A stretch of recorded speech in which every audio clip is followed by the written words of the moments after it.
Aniq boshimdan o'tgan voqeani aytib beraman. Yosim bo'yicha qisqa narsani.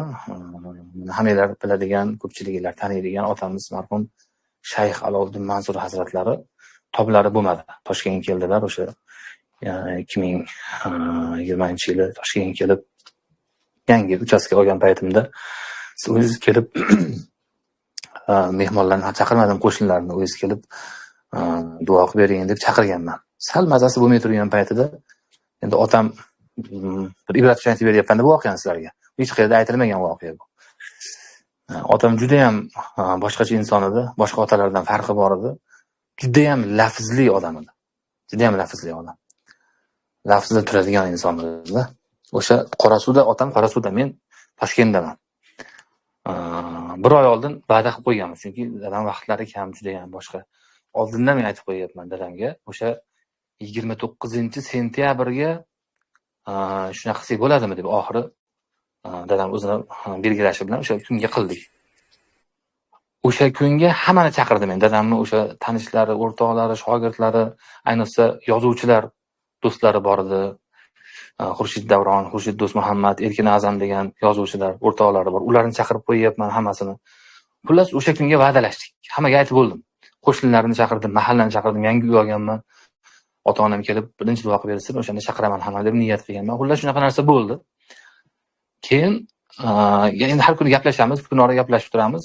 Kelishlaridan 3-4 kun oldin o'g'lim charchamayapsanmi, yaxshimi, tayyorgarlik bo'lyaptimi? Xudo xolasa o'sha va'da bo'yicha boramiz inshaalloh, onang bilan, akang hammamiz bo'lib boramiz. Dedi-da, o'shanda men haligi Sherakani ham aytib qo'ymoqchiman-da. Sheraka bilan endi yaqin bo'lishgan, doimiy gaplashib, savollarni so'rab turganda otamdan. Sherakang telefon qilib qoldi boya dedi. Xo'p desam, uni ham aytib qo'ygan dedi. Xo'p, aytib qo'yaman Sherakani ham dedim Ehsonga. Endi aytayapti, siz kelmay qo'ying, biz o'zimiz o'tkazib sal tobingiz bo'lmayapti. Hozir unaqa karantin, koronavirus degan narsa bor. O'zingiz asrang, biz ustozimizsiz, kelasiz bizga. Zaharninga men o'zim tushuntiraman. Men o'zim turaman shu yerda, birga o'zimiz o'tkazamiz. Mehmonlarni kutib olamiz. Deyapti. Nima qilsam ekan dedi. Endi men jahlim chiqib ketdi-da.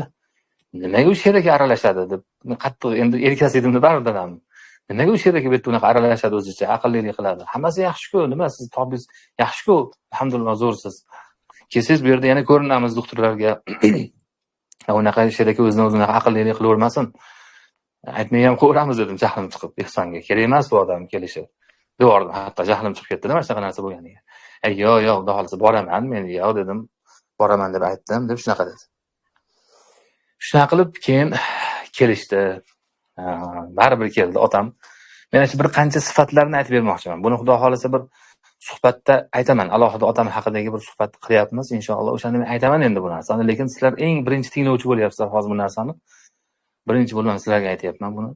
Esimda qolgan narsani bir yangilab olay deb aytayapman-da. Otam haqida aytayapman. Ya'ni otam shunaqa bir va'dasiga vafodor inson ediki, mazasi yo'q ekan. Tobi yo'q. Hatto shuni ham bolam meni deb turib mashkunga belgiladi. Aytib qo'ydi tanishlarini hammasini. Qanaqa qilib men farzandimni shu belgilagan paytda Ehsoniga bormayman men. Dasturxoniga deb turib ketdik degan. Ikkita mashinada bo'lib, bitta mashinada akam bo'lgan, hamma boshqa nimalar bo'lgan, keyin ham uydagilar bo'lgan, yana bitta mashinada dadam, onam bo'lishganda, keyin yana bitta mashinada shogirdlari bor edi, yonida yuradigan, xizmatlarini qilib yuradigan. U ham bo'lganda unga aytgan, siz mashinani haydab olasiz degan Toshkentgacha. Qarang, mana ishni qarang-da, qaysi ota qiladi mashinasini. Toshkentgacha haydaysiz, Zaharninga aytmaysiz haydaganingizni. Rohatdan o'tgandan keyin, postdan o'tgandan keyin Zahiriddin bizni kutib oladi, rohat postda yonida kutib olardim doim. Shu yerda kutib oladi, shu yerga yaqin qolganda eslatasiz, men haydab olaman, rolga men o'tirib olaman. Chunki hozir men rolda emasligimni bilsa, u xavotir olishni boshlaydi. Nega dadam o'zi haydamayapti mashinani? Rostdan mazasi yo'qmikin degan xavotir bo'ladi unda. O'sha xavotir bo'lib qolmasin bolamda deb, men postdan o'tganda, postning oldida, posti bu yog'ida, ya'ni vodiy viloyat tarafida turibman, posti bu yog'ida. Kutib turibman. Keldi mashinada, o'sha BMW mashinasida keldi, o'zi haydab keldi. Yaxshi-ku dedim ko'rib. Vahima qilishadi. Hammasi zo'r-ku dedim, xursand bo'ldim, ko'rishdik, quchoqlashib. Ketdikmi o'g'limdan? Ha, ketdik deb boshlayman dedim-da, men mashinada boshlab ketdim ularni. Yangi uchastkani bilishmaydi endi, men birga olib borishim kerak. Orqamdan haydab keldi dadam. Hech qanaqa menda shubha bo'lmadi, lekin o'sha paytda mazasi yo'q degan. holi bo'lmayotgan payt edi ekanda. O'sha koronavirusning sal anaqasi ta'siri bo'lganmi, boshqa bo'lganmi, hech kim bilmaydi endi bu narsani. Mana shunaqa bo'lgan ekan. Shu darajada farzandga bo'lgan, farzand bo'lsa ham, bekor aytibsan, qoldiraman seni. Men bormayman desa bo'ladigan ishda hech narsa qo'limdan kelmaydi, haqqim ham yo'q. Hech kim emasman deman. Lekin bolam uchun men va'da berganman deb turib, hatto o'sha kasalligini bildirmasdan kelgan inson. Mana keldi ham o'sha kuni kelib turib, uyni ko'rdi, juda chiroyli, fayzli uy bo'libdi deb duo qildi. Ehson endi ertasiga bo'ladigan. O'sha kuni o'tirdik. Dasturxon tuzaganmiz, ovqat qilib qo'yganmiz, 2-3 xil. Hali ovqatlarini yeyapti, yeydigan ahvolda emas ekan. O'sha yerda ham bildirmayotgan ekan. Yeb ovqatlarini. Yeb bo'lgandan keyin endi men ozgina dam olmasam bo'lmaydi deb namozlarni o'qigandan keyin o'zining spalniy xonasiga kirdi. Kirib ketdi, kiribla shunday tashlagan ekan divanga. Men endi u yog'ini ko'rmayman-ku. Dam olyapti deb o'ylayman. Shunday tashlagan. Birdan kechasi bilan mazasi bo'lmagan. Ertasiga ertalab bir yaqinimiz to'y bor edi, dadam kelishiga mo'ljallab to'y qilgan edi. Ya'ni peshinda biz ehsonimiz bo'lsa, ertalabkisi domla bizni oshimizda qatnashsin deb o'g'lini uylayotgan to'yni o'sha kunga to'g'riluvdi. Qarasa ertalab boradigan ahvolda emas ekanda, namozdan keyin qarasak. Sizlar borasizlar deb biz majbur jo'natdi. Biz oshga bordik, oshda telefon bo'ldi. Tez kelinglar, mazasi bo'lmayapti dedi. Bilsak nafas ola olmayotgan ekan. Koronavirus hisobiga nafas ola olmayotgan payti bo'lgan. Biz endi yo'l-yo'lakay bundan xabarimiz yo'li uchun tayyorgarlik qilmaganmiz.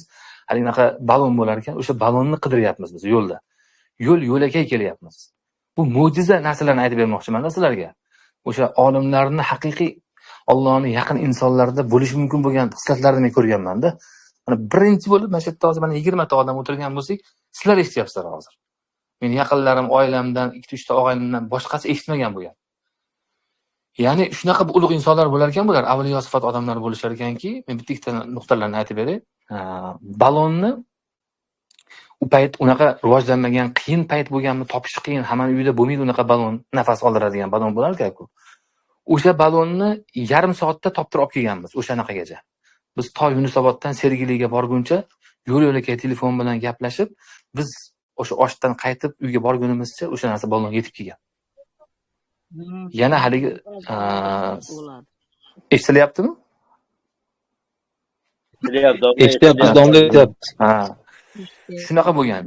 Endi qarang, o'sha kuni yakshanba kuni edi. Men aniq eslayman, yakshanba kuni bilsanglar, mashina bozori bo'ladi Sergelida. Men endi Sergelini juda yaxshi bilmayman. Dadam mazasi bo'lmayotgan degan gapni eshitgandan keyin oshda ham o'tirmasdan to'g'ri bosganmiz mashinamda. Endi Malibu mashina edi. Malibu nechiga bosadi? 200 ga bossa, shu 200 da kelyapman mashinada. 200 da kelyapman.